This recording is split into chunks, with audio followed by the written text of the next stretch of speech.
The Abyss of Time in Persona 3 is not only based on the regrets of the cast following the events of the journey, but the doors themselves are based on mythical areas from the poem Divine Comedy by Dante Alighieri and his mythologies. This video is going to explain the background behind each door, why they represent what they do, and how it all ties together with the main themes of the answer and Persona 3 at large.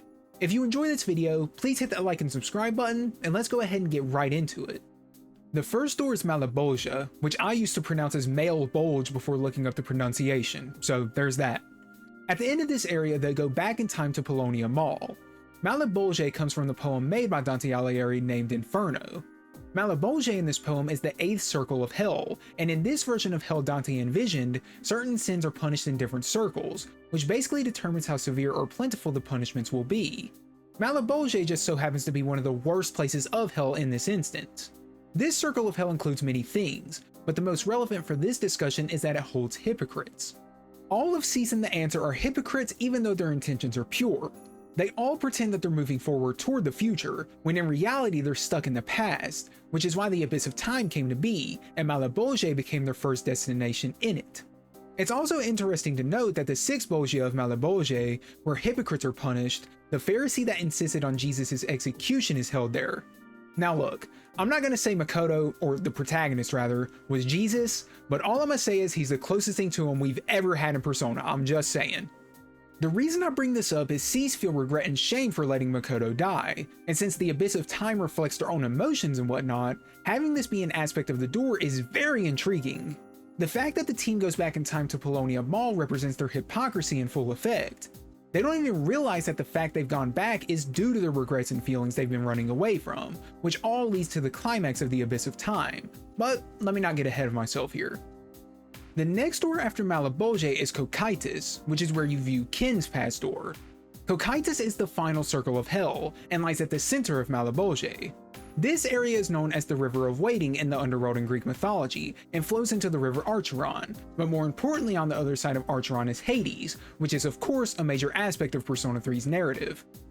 Basically everything revolves around Hades in Persona 3, and just to name off a few, it encompasses Cerberus, Thanatos, Nyx, Tartarus, Orpheus, Hermes, and more. The fact that Cocytus is surrounding Hades in the context of the Abyss of Time could represent how Caesar's still struggling to get away from the past, especially since Cocytus is frozen and traps sinners within it based on their individual guilt.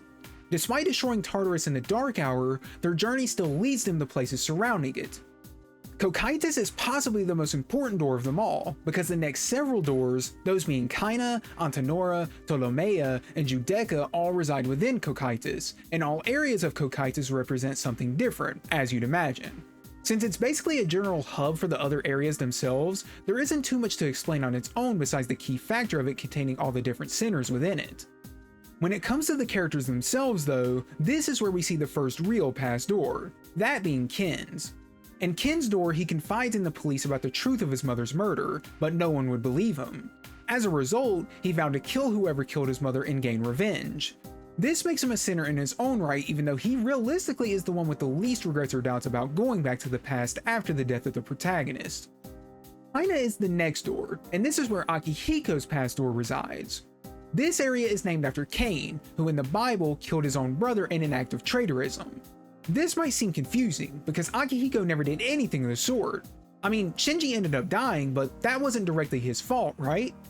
Well, not exactly from his perspective, no. And again, keep in mind that the doors represent everyone, not just the people whose past it contains. Akihiko's life has been filled with him losing those around him due to what he views as his own lack of strength or character. He lost his sister Miki when he was younger, he lost Shinji in the fight against the Dark Hour, and now he's lost one of his best friends in the battle against death itself. Despite what he might tell himself, in the events of the answer, he definitely has some regrets and doubts about himself. He probably doubts his own strength even after his awakening, since he is still so hellbent on gaining more of it even after saying it's been blinding him during Shinji's funeral.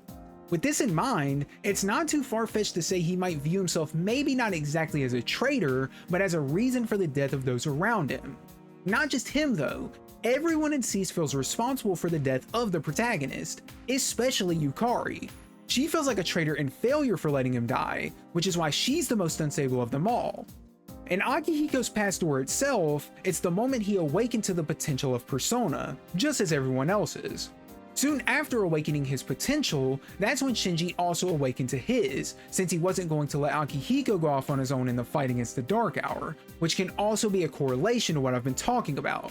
Akihiko awakens, Shinji gets involved into it, and then indirectly dies because of it. After so many deaths around him, it would affect anyone's mental state, which again is the reason the Abyss of Time came to be. Following Caina comes Antenora, which is the second run of Cocytus, and it's named after Antenor, who betrayed his city to the Greeks. As a result, this door represents traitors. This door is also where we view Junpei's past.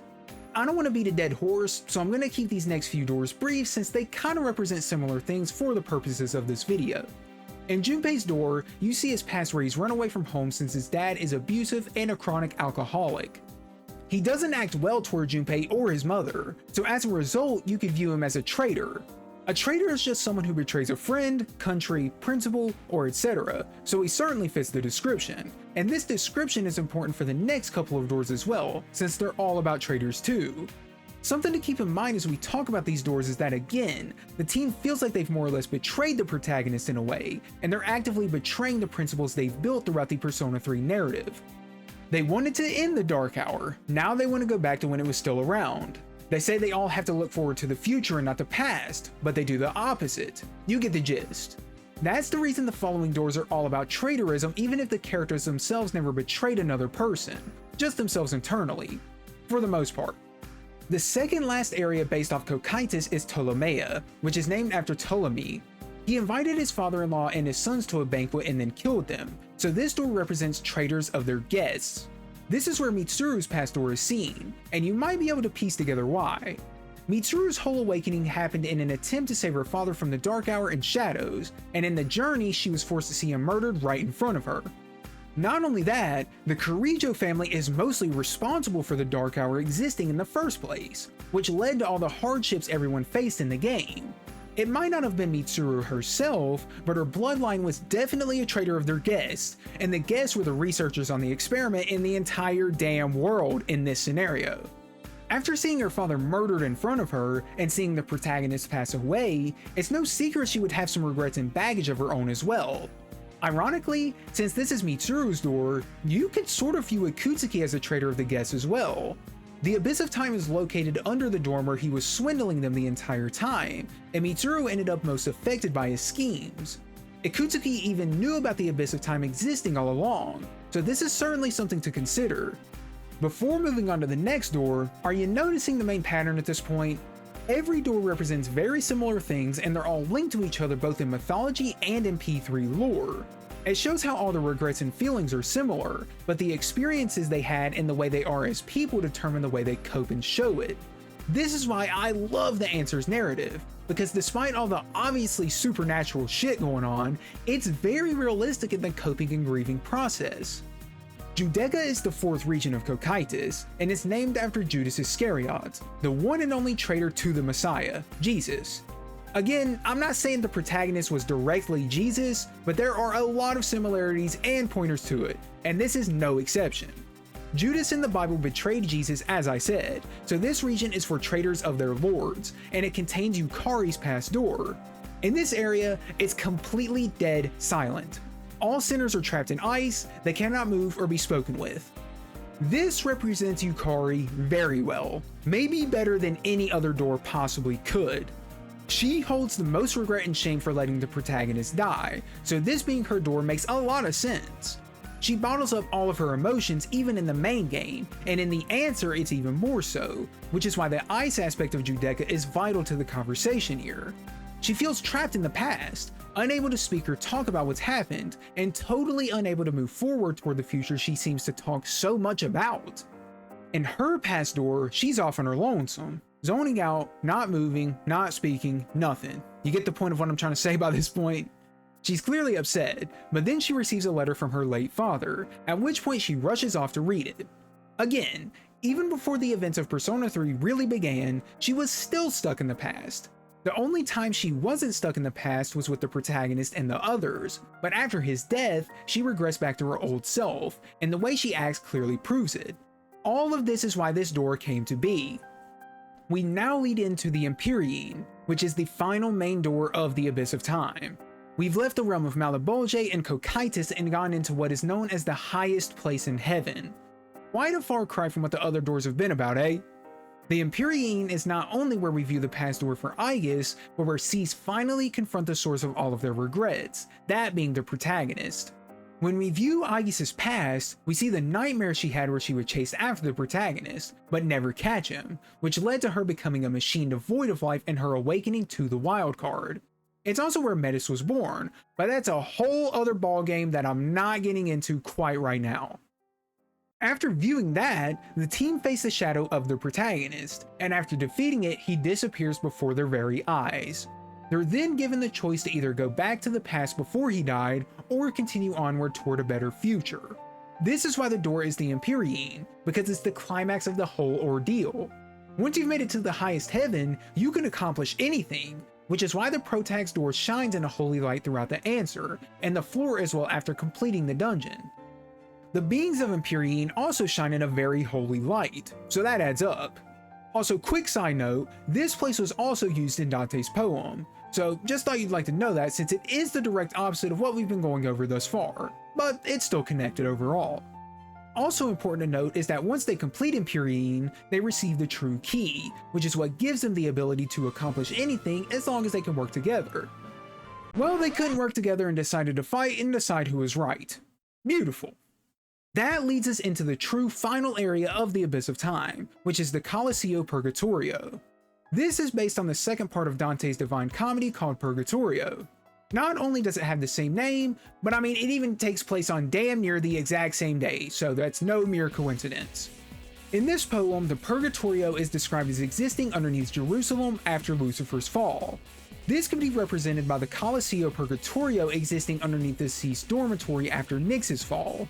The poem also talks about the 7 deadly sins, but if I sat here and tried to talk about that in depth, we'd be here all damn day. So the gist of how it equates to Persona 3 is that everyone's own sin, so to speak, has led to an infight amongst themselves for a battle of the true key. You could argue what sins represent who, but at the end of the day, it isn't terribly important for this specific deep dive into the Abyss of Time itself. Once they all eventually come to an understanding and closure of the battle between one another, rather than continuing the infight or blindly advancing forward toward the future, they decide to use their newfound emotions and power to instead travel back in time and view what the protag did that cost him his life. Instead of the door taking everyone back to Polonia Mall, it takes them back to that scene where he used the Great Seal, which proves that the Abyss of Time responds in accordance to their own emotions and feelings, which means all the discussions we've had regarding the doors and lores wasn't totally meaningless. Yay! It could also again represent how after reaching the pinnacle of the Empyrean and gaining the true key, they're capable of anything within the confines of the Abyss of Time. Both of these are likely true. With all the doors and then some covered of the Abyss of Time, that's going to wrap this video up. I hope you were able to learn something new from this video because people always seem to forget that the Abyss is based on mythology as well. It's not just Tartarus. If you enjoyed the video, let me know what you all think. Remember to drop a like and a sub, it would help the channel out a lot. And as always, you can have a free cookie on your way out. Here you go, homie. It's me, your boy Yandere Gogeta, and I will see you in the next video. Peace out, everybody, and have a great day.